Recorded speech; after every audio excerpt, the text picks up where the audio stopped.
सर्व आदिवासी समाज, all India किसान खेत मजदूर संगठन एवं अन्य संगठनों ने संयुक्त रूप से पखांजूर नया बाजार बस स्टैंड में तेंदूपत्ता खरीदी दरों में वृद्धि एवं विभिन्न समस्याओं के विषय पर एक दिवसीय धरना प्रदर्शन कर रैली निकाली, जिसमें तेंदूपत्ता संग्रहण दरों में मानक बोरा 12,000 रुपये वृद्धि किया जाए, अनियमित भुगतान करने वाले कोचिया व्यापारियों के ऊपर लगाम लगाए जाए, नगद भुगतान करके किसानों की धान, मक्का आदि फसलें खरीदी करें, कोचिया व्यापारी किसानों की बकाया राशि भुगतान करें, गुणवत्ताहीन बीजों से क्षतिग्रस्त किसानों को क्षतिपूर्ति भुगतान करें आदि समस्याओं की समाधान को लेकर जमकर नारेबाजी करने के पश्चात राज्यपाल मुख्यमंत्री के नाम एसडीएम पखांजूर को ज्ञापन सौंपा।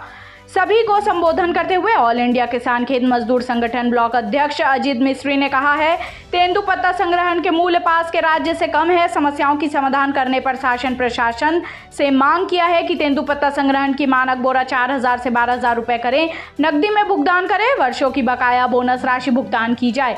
सर्व आदिवासी समाज ब्लॉक अध्यक्ष सियाराम पूडो ने कहा कि बस्तर संभाग की निवासियों की जीवन शैली का मूलभूत जरूरतों की पूर्ति एवं आय के साधनों में तेंदूपत्ता संग्रहण महत्वपूर्ण योगदान दे रहे हैं। वनांचलों की घरों परिवार गुजर बसर करने में तेंदूपत्ता संग्रहण निर्णायक भूमिका अदा करते हैं। राम गुंडरू ने कहा कि तेंदूपत्ता संग्रहण की राशि नगद में भुगतान की जाए। बस्तर संभाग की ग्राम प्राकृतिक रूप से दुर्गम क्षेत्रों में बसे हैं, जहां बैंकों की सुविधा नहीं है।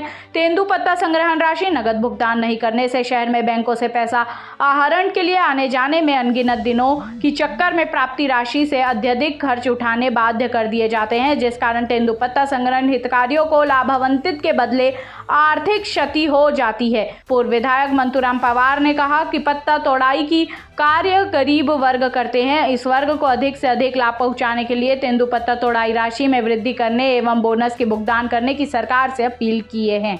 पखांजूर से विप्लव कुंडू की रिपोर्ट।